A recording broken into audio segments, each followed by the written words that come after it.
अस्सलाम वालेकुम दोस्तों, जिंदगी में हर दिन कुछ जरूर सीखा कीजिए। एक दिन एक फकीर एक बादशाह के दरवाजे पर आया। उसने आवाज लगाई। बादशाह बहुत अच्छे मूड में, बड़े अच्छे मिजाज में बैठा था। वो खुद महल से निकलकर दरवाजे पर आया और फकीर से कहने लगा कि बताओ क्या चाहते हो, क्या मांगते हो, मैं आज खुद तुम्हें देने के लिए तैयार हूं। जो दिल में आए वो मुझसे मांग लो। फकीर मुस्कुराया और कहने लगा कि हुजूर, मेरा ये प्याला है, इसको भर दीजिए। इस फकीर के हाथ में एक छोटा सा प्याला था। बादशाह से कहने लगा। बादशाह हंसता है और कहने लगता है कि ऐ फकीर, ये तुम क्या मजाक कर रहे हो? बादशाह खुद सामने खड़ा है, बादशाह के गेट पर खड़े हो और मैं खुद कह रहा हूं तुम जो मांगना चाहते हो मांग लो। उसके बाद भी तुम ये छोटा सा प्याला मेरे सामने कर रहे हो कि इसको भर दीजिए।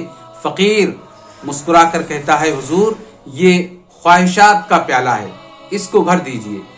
बादशाह ये सुनकर जोश में आता है, अपनी जेब से कुछ पैसे निकालता है, उसमें डालता है, लेकिन ये प्याला नहीं भरता है। उसके बाद बादशाह फिर महल के अंदर से जेवरात मंगाता है। सोने चांदी हीरे मोती जो कीमती जवाहरात थे वो इसके इस प्याले में डालता है, मगर इसका प्याला फिर भी खाली रह जाता है।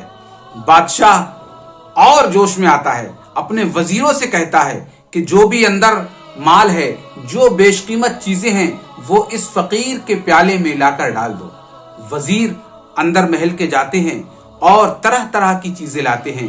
कोई सोना लाता है, कोई चांदी लाता है, कोई हीरे मोती बेशकीमत पत्थर लाता है। गरज ये सारा सामान इस फकीर के इस छोटे से प्याले में डालते हैं, लेकिन इस फकीर का ये छोटा सा प्याला भरने का नाम नहीं लेता है। बादशाह हैरान हो जाता है। हैरान होकर जो उसके महल के अंदर जो भी बेशकीमत चीज होती है, जेवरात होते हैं, जवाहरात होते हैं, वो सारे के सारे इस छोटे से प्याले में समाते चले जाते हैं। बादशाह भी हैरान है, वजीर भी हैरान है, दरबारी सारे के सारे हैरान हैं कि ये क्या माजरा है।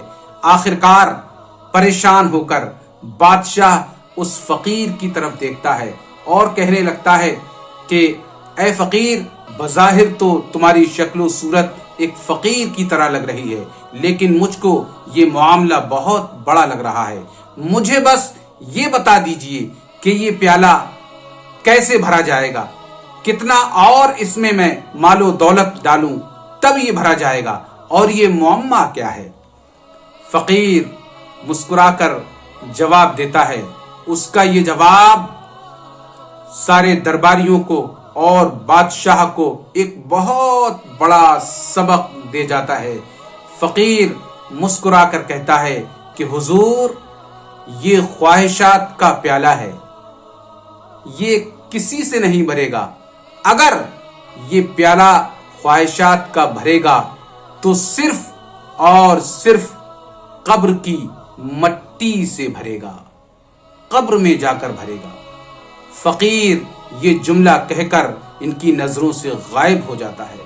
फकीर तो चला जाता है, लेकिन उस बादशाह को, उसके वजीरों को और जो वहां लोग थे उनको बहुत बड़ा सबक और एक बहुत बड़ी नसीहत दे जाता है।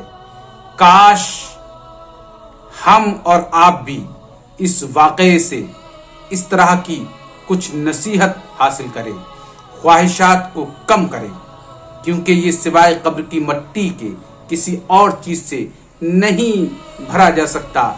ये सर, ये प्याला ख्वाहिशात का है, कभी नहीं भरेगा। लिहाजा तैयारी करें कब्र में जाने की, आखिरत को संवारने की। अस्सलामु अलैकुम व रहमतुल्लाहि व बरकातुहू। अल्लाह हाफिज।